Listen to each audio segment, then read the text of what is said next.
What's going on, Workforce? Brian here, and joining me, Hunting for Games Hunter, to talk about a little tweet conversation we were having last week about the Subjob system and Final Fantasy XIV. I thought there'd be no better expert than you to come on and talk about Subjobs, because it's obviously a love of Final Fantasy XI. What's your thoughts, obviously, about the Subjob system as it relates to 11? Would you want to see it into 14? And we're gonna just have a good old conversation. Yeah, no, well, thanks for having me. The subjob question was really interesting because it's one of my favorite parts of Final Fantasy XI, both with how it causes your character to constantly feel like it's growing as a single character versus other games where if you want to level another job, another class, you have to switch over to a new character to level that class, which Final Fantasy XIV obviously continued that tradition. But it sort of built into that layering of, if you're on another class, another job, leveling that, it's not even like there's a definitive downside or time taken away from progress you're making on what you consider to be your main job or class. Yeah. Outside of the other side of it, where people constantly were like, I need to level Thief as a sub job for Dark Knight, for Warrior. And then they end up leveling Thief all the way because they have such a great time with it. Versus a game like 14, where a lot of people feel like if they take time away from their main job, then they'll fall behind. They miss out on things, and they never get to experience some classes at all, because you never want to fall too far behind the leveling curve with what you do in your main time. But Final Fantasy XI, the subjob, if I can just back up a little bit, go ahead. What made the subjob system special in 11 was how it added in all this flavor to how you could play your job. Now, obviously, metagaming and years and now past a decade spent with the game have changed how people look at subjobs, because you've become so granular on the benefits and pros and cons of each that people think they found like the best subjob for every situation. But ultimately, the choice is still up to you as the player. And if you want to ignore the general populace with what they think is the best case scenario subjob and try something different, you should. And you may discover something that people have never really thought to try because they're stuck in the roots of how they think and approach the game. So you could enhance your support, your damage, survivability, whatever you wanted to do in that moment or during that play session, and totally change how jobs work. Jobs like Dragoon, traditionally just damage dealing, physical entirely. If you sub a mage with that job, all of a sudden your Wyvern can use healing breaths under certain scenarios. It was really dynamic and bizarre, and that was one thing that made Dragoon so cool, is how it reacted to your sub-job. But that was sprinkled throughout the game. There were all little things like that. And having all those sub-jobs leveled made you feel like a more flexible player. It's not something that you needed to have done. You could get all the way from 1 to 75 as a warrior with only monk or thief as your sub-job prepared. Yeah. But that horizontal progression of having other sub-jobs ready to jump onto was so freeing, and you felt like you could jump into any task and perform different roles as needed. You could focus more on tanking as a warrior, or more on damage dealing. Now, support's a different animal with something like warrior, but certain jobs could lend themselves to War sub bard. Could you make that work? People have done it. Recently on private servers that were re-exploring what it's like to level through the lower levels of Final Fantasy XI in the classic leveling experience. A lot of bards were subbing Corsair, which I had never seen before. Yeah. And it was purely because there wasn't really any other benefit to the white mage sub. If you really don't need that extra healing, you could have just one free buff. That could be an experience game buff. It was uniqueness like that. Like, the game is still changing how people approach it, which is just kind of to this day, almost 20 years later. To this day, people are changing what subjobs they use. So I'm gonna let's start just for those who've never played 11, because one of the questions I actually got when I posted this as kind of a topic on the community and as a poll was, somebody was like, "What's a subjob?" And if you only experience 14, maybe that idea is foreign to you, and I'm not advocating that the 11 subjob system be copied and pasted right into 14, but more or less just to set the context for somebody who does not know how it works in 11, and then we can kind of just go nuts with the rest of this video. So how does it work today in Final Fantasy XI? What is a subjob? and what are the rules, what are the pros and the cons of one? So, level 18, you get a quest, or you can go find a quest. It's highly encouraged. You actually don't have. I guess you don't have to do it ever. You can do a quest where you totally can then skip it, man. people talk about it. You can learn a sub-job. You can learn to equip a sub-job. A sub-job is just like what it sounds. It's half the level of your main job can be another job that you have leveled. Now, it can only ever be as high as you've leveled it. So if you're level 30 warrior and you've only leveled, say, monk to 10, when you equip monk as your sub-job, it's still level 10. What that means is you have every ability and trait and even some small stat bonuses up until that level of the sub-job. So the classic sub-job level for a level 75 cap in Final Fantasy XI, as many know and love it, was 37, half of 75, minus 1, because it's not an even number. Yeah. And so that was a critical gameplay level, was what do different jobs get, trait and job ability-wise, spell-wise, up to level 37. Because, say, Red Mage famously got Convert at level 40, an amazing ability that was forever out of reach of anybody trying to get that on any other job as a sub-job ability. Mm-hmm. But something like Ninja gained Utsusemi Ichi and Utsusemi Ni, 2 spells that gave you free shadows. And Ni was level 37. So it was a beloved sub-job for almost every damage-dealing class in the game, and most mages at some point, just for damage mitigation. Especially because you dual wield.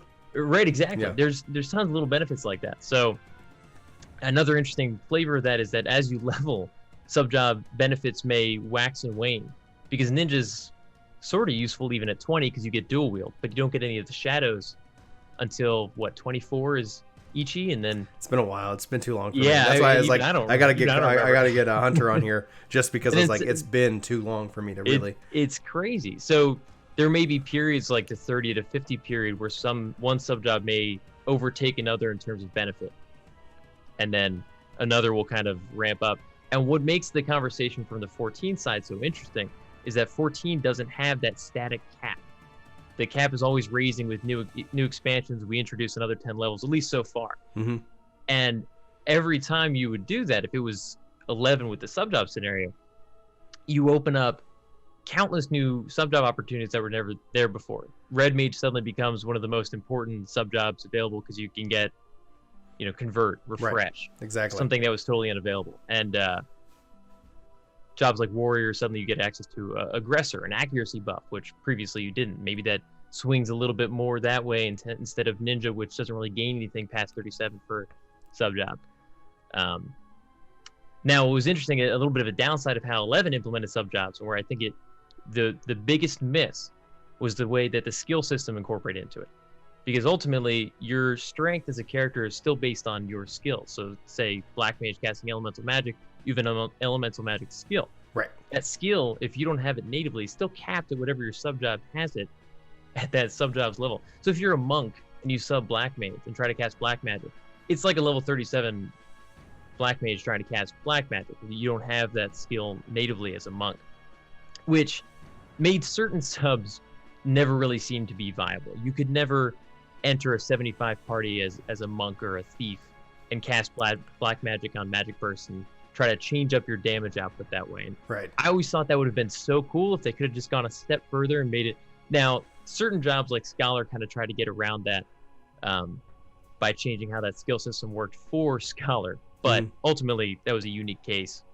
And still, a lot of sub-jobs never really were viable for certain situations. But yeah, it was a really cool system. It to this day, they've introduced updates in Retail 11 that have made suddenly Dragoon sub far more interesting because of some of the traits that it now gets. And all of a sudden you see a ton of damage dealers leveling Dragoon to 49 for the first time in 17 years. I always did they ever change it to where you get the pet? Because that's where I was like, oh, if I had the dragon, like if I had my Wyvern, I would totally sub Dragoon because that would just be awesome. And I never had that ability before. Has that happened yet? Am I going to go sub? They still haven't done it. The only sub I think that you can get a pet is Beastmaster. You can still charm like a, A low level. half level Beastmaster, but you can charm. But you can't summon the Jug Pets. I don't think the Puppet Master can summon its automaton. Which is a bummer, because I would love to walk around with the Wyvern, even if it was half level, just to have it around. Yeah. So for 14 now, like in the context of that, we've gone into this kind of cross role system, this this shared role of skills. Before we had a cross class system in which you could pick and choose. There was a right answer and there was a wrong answer, and that's where kind of the meta comes in, where it's like, I thought the subjob system in 11 was better handled, even with a meta attached to it, even with people saying like, this is what you want to do. Where in 14, the cross, like in 1.0, it was a little bit better balanced because you had a lot more flexibility. The classes were kind of for your solo experience because you had a wide range of skills that you could take from like the different jobs. But when you got your job system, they kind of pared that down because it was more focused and party specialized. Enter into 2.0, where you had a handful of skills to pick, and they gave you some weapon skills that never comboed off of anything. They didn't do anything for you. They were just there, I guess, to add to your bar. But basically, they were there to bait you into picking something that you didn't want to take. And it was like, okay.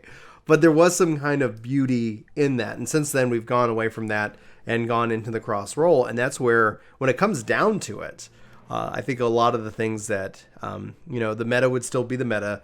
The question is could a subjob system work in 14? And if so, how could that be possible? Especially like if we just took 11s, where like the subjob was half that of the main job. Like my ideal would be, like who cares? Like just go nuts. But from a balancing perspective, with the introduction to new jobs and the increasing level cap every 2 years, my concern would be that would be just a massive amount of work on the development team. Imagine like every 2 years, okay, level cap increased by 10, and then it's like utter chaos as to figuring out what you should sub for your job and why. And so my theory, and I'd like to get your perspective on this. This has always been my game design, like let me put my little junior game developer hat on.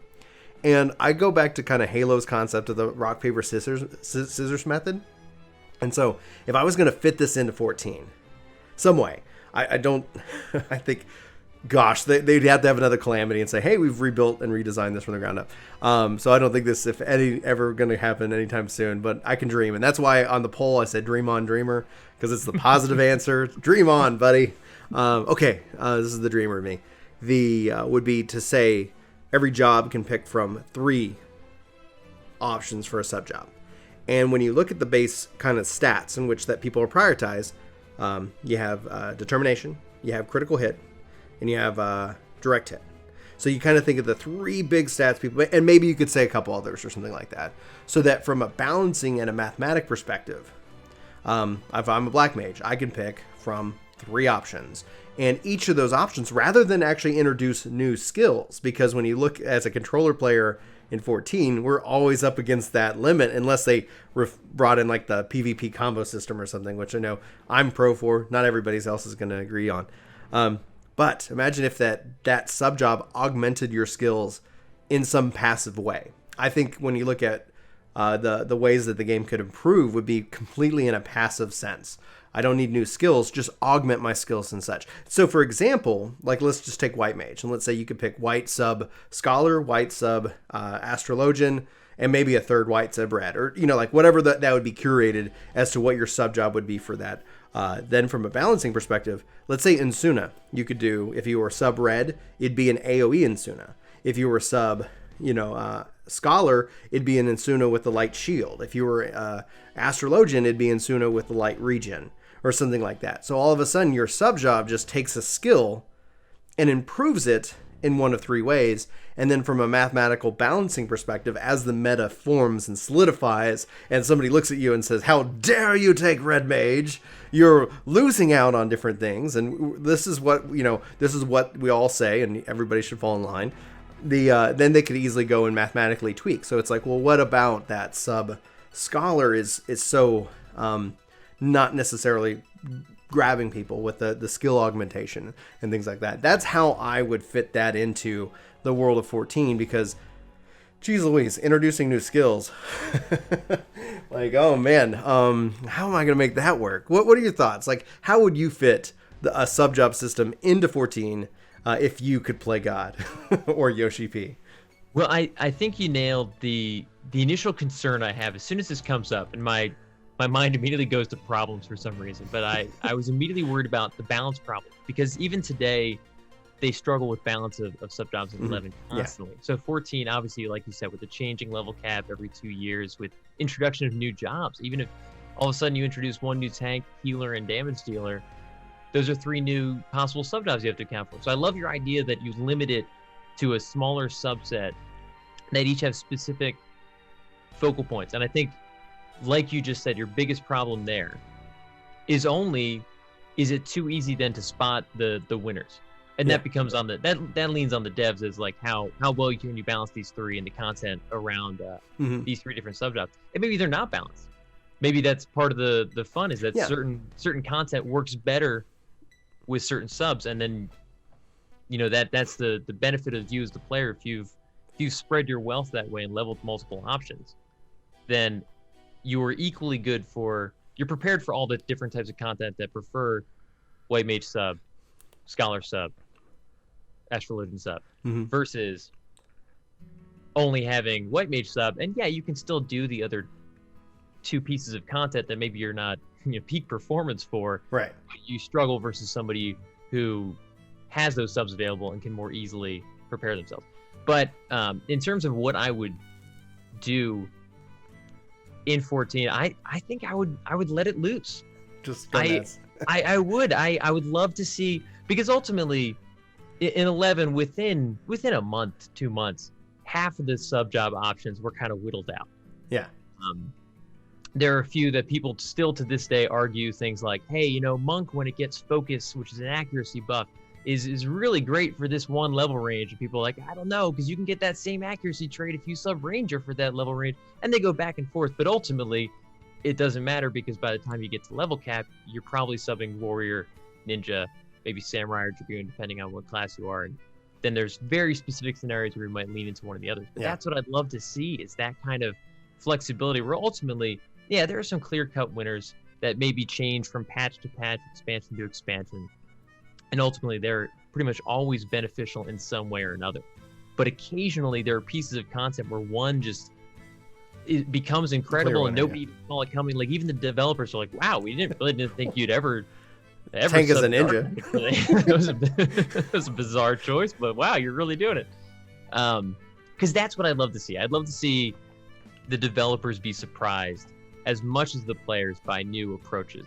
And instead of kind of trying to pull away from that, correct it with updates and be like, oh, I saw what you did there when you were that paladin, you subbed Astrologian and it gave you that unique buff for that fight. And you were invincible in God mode. Right. Instead of pulling it out, yeah, introduce other ways that maybe the other subjobs rise above that in certain ways, or content that defeats that just so like you still have to adjust your choices. But I think it could be a unique... I love the player agency. I think it could be... the player agency would be huge. I think it could be a unique case to solve what... I'm going to use problem, not in my own viewpoint, because I think Black Mage and Samurai but the problem that some people say when they say, hey, can we get some adjustments to Black Mage and Samurai regarding utility? Like, especially when you talk about, like, hey, these other jobs bring utility. They buff my damage. They're team players. And I've always said... the damage is the utility.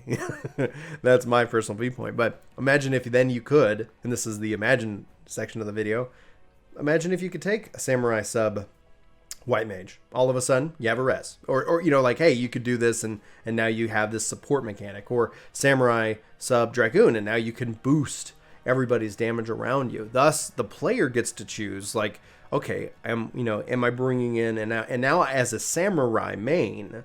you're not sitting here going like, well, no, I don't need utility. Utility becomes an option on your palette to choose to take into the content itself. I think the challenge would be obviously like with matchmaking. It's like, how dare you sub this? Like no matter what, like you're gonna find that one person who was like, okay, we cleared the dungeon in 15 minutes instead of 14 minutes. Well, I guess you were right. It's like we won. Like, if we're going to do a static there, then you can fight it out before the content pulls. But I don't know. Like, I love thinking about it. I love the sub job system, and having played 11 for like 7 years, haven't played it actually I guess 8 because I played it last year, and I'm hoping to return. But I'm living through your content right now. Like anytime you're playing, I'm like, oh yes, oh it's so good. I miss this so much. I wish I had time. But then also been playing in Phantasy Star Online too, and it's like you sub job there, like subclass. Yeah. So I was like, oh man, yeah, there's a meta. There's always going to be a meta. My viewpoint is, the meta's here for us, not the other way around, but some people do. Like, oh, meta. Oh, meta. Don't upset the meta. Don't upset the meta. Oh, the meta gods. It's like it'd affect your drop rate, It's like, oh no. But I was sitting here and I was like, man, like how cool would that? Like final question to you would be like, would you level up your sub job just by having it equipped, or would it be locked? Because in Final Fantasy XI, you don't get experience to your sub. In PSO2, you do get experience for what you're subbing at a reduced rate. And so the question to you, like, would that be a change you would make, or would you keep it classic 11 in that sense where it's locked away? You got to switch to it to level.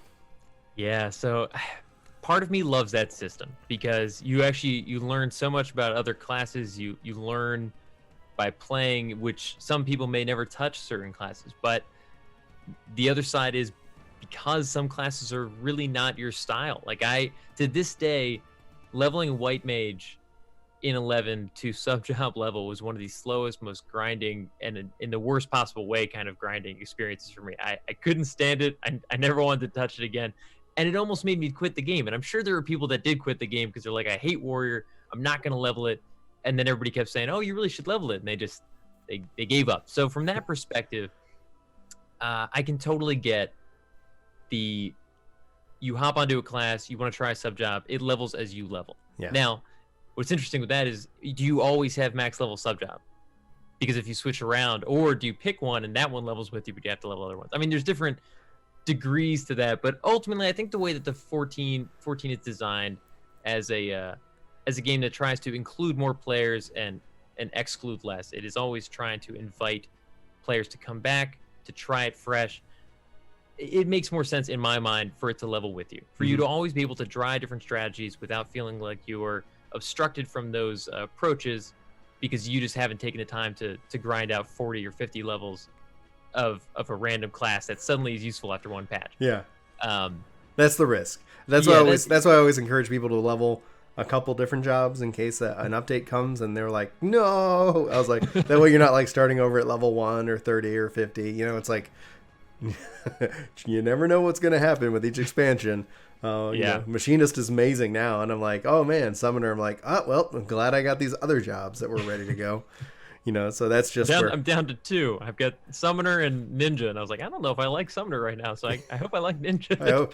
Ninja, I haven't played around with it since the latest update, but I'm hoping to get to it soon.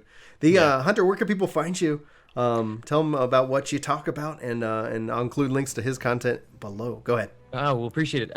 Hunt for Games on YouTube, Twitch. We stream every Tuesday night and Thursday night at 6 p.m. Eastern Standard Time. YouTube videos go out once a week on Saturdays. And then Twitter, Instagram. I can't stop talking about games in general. A lot of people always say, like, oh, you're in a FF11 channel, which isn't entirely true. I just talk about 11 way more than anything else. But I do love it. So definitely stop by to bring your comments, your discussions, and everything else. All right, and let us know your thoughts on this discussion in the comments below. Plus, if there's any other creators that you'd like to see featured and a topic that you'd like to see us to talk about, ping me who they are, let me know, and we can see if we can't reach out and do more of these discussion videos about anything and everything related to video games. Hunter, thanks so much for taking time today to help me make this video. Oh, I was just like, there's nobody else I want to talk to other than Hunter when it comes to Final Fantasy XI sub jobs and how I always dream. You will hear me audibly weep if they are like, and we're bringing in the sub jobs. Be like, it'll be uncomfortably, an uncomfortable weep. Anyway, for Work to Game, my name's Brian. Thanks so much for watching this video. I hope you guys have a fantastic day. We'll talk to you soon. Take care.